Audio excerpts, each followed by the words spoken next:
he's got speed upgraded zealots coming in, barreling behind those, and this is gonna be really difficult for Jaedong, especially since he's got his forces spread all over his hatcheries, trying to defend them from drops. Now he's got to fight against a sustained ground assault while also trying to counter the possibility of a drop anywhere, and I don't think he's going to be able to do that. So he's going to now lose that 6th hatchery that he set up. That's definitely going to get taken out. There's no way Jaedong can save it, and Cal is just going to drop that Reaver and is just going to muscle through this and just rip it to shreds.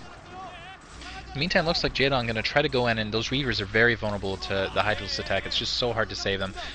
Interesting bringing some Overlords up. I'm surprised by that. But yeah, those Hydralisk, it's really hard to defend your Reaver. You really need that shuttle micro.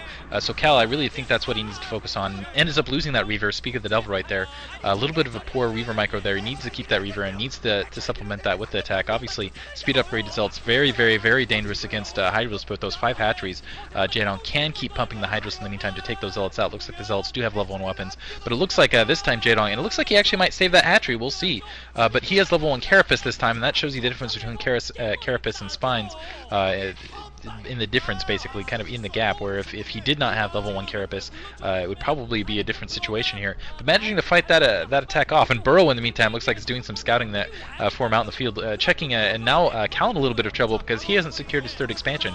He's dedicated so much to this harass, pushing in with another drop, and we'll see if he has more success this time. Looks like 2 Dark Templar dropping, but it looks like there is a Spore Colony in the background. The question is will it go up in time? But those drones going to be able to make it out in the meantime, and it looks like he's going to take out that 6th hatchery now. So things swing back into his favor, but I worry he still hasn't put down that 3rd expansion. He really needs to think about putting down 3rd expansion before Jaedong kind of gets an opportunity to come back and try to create a contain on him and just starve him from resources in the long run. But right now he's in firm control of this, just attacking, taking out that 6th hatchery, just attacking everywhere. It seems like he's all over the map right now, almost taking out that evolution chamber. Jaedong managed to save that, so that's somewhat of a boon right there.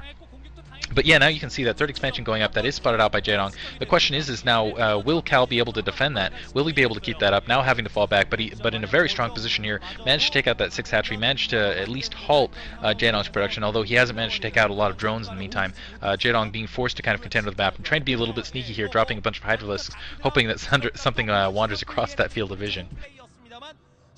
Yeah, he's hoping to catch another drop coming, but at the moment Cal isn't interested in dropping. He's interested in getting his expansion up and running and getting his economy going. And I have to agree with you. Cal, I think, had that expansion, had Jaedong's 6th hatchery at the inside 6 o'clock expansion quite easily earlier on, and Jaedong actually cancelled that hatchery. Great foresight by Jaedong, realizing he wasn't going to be able to defend it and deciding to save the resources instead and consolidate his forces. But I think Cal could have easily taken that hatchery out in his first attack, and he really should not have lost that Reaver, and that was very careless micro by him, careless play by him to lose that Reaver, and as a result he actually failed in his first attack and really gave Jaedong more time than Jaedong should have had, and allowed Jaedong to be in a stronger position than he should have been. He should have just been able to barrel roll through Jaedong, considering the position Jaedong was in. But now Jaedong knows exactly what Cal is up to, and once again that shuttle gets taken out with the first round, and the Reaver goes off, and the Reaver only kills 2 Hydralisks, so this is going to hurt Cal so much. The question is, Cal, I don't think Cal even has an observer to accompany those He does have a High Templar as well to storm, so Cal mixing it up well in terms of his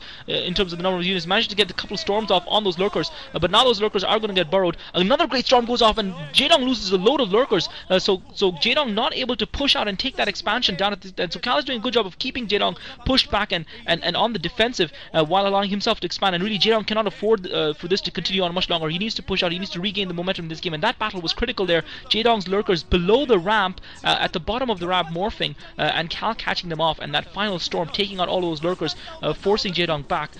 Cal obviously does not have air superiority anymore. He's lost most of his Corsairs, but he's got a good strong ground field force built up. Jaedong obviously is not in the same position, as weak a position as he was on Blue Storm, where he was only pumping from 3 hatcheries. Now he has got the additional hatcheries in his base, so even if he isn't ahead economically, he's still able to at least fight the ground battles. But you can see that Jaedong is now in a defensive position. That's a bad position for him to be. I think he made a mistake in surrendering the momentum to Cal. I guess he didn't have much choice. Cal played quite excellently there, and now Cal is the one who's just keeping Jaedong pinned back, and he's the one who's going to be the one doing the starving of the resources.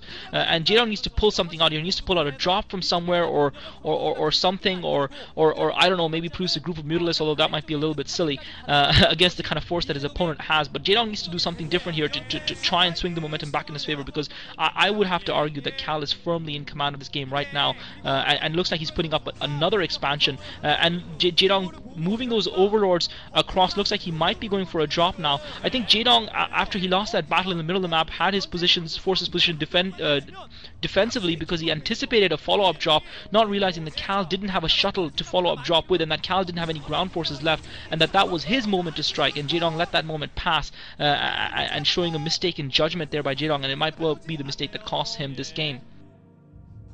Excellent storm drop right there a few seconds ago. The one X factor I think for Jaedong right now is he is beating Cal significantly as far as upgrades go. You can see he has those 3 evolution chambers down, putting down a Queen's Nest before he even has a well, I guess he does have 3 gases at this point, so he won't be too hurt in the meantime. Looks like that Templar getting taken out before it can do anything. Actually, Templar managed to get a storm off. Ouch!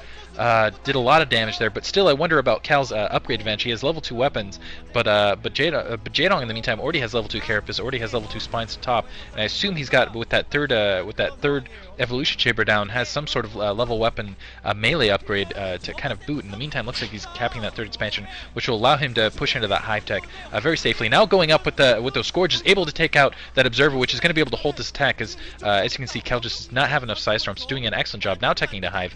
I feel like he's being a little and flanking from above. Looks like, oh man, Cal's completely out of position. This is exactly what Jaedong needed here.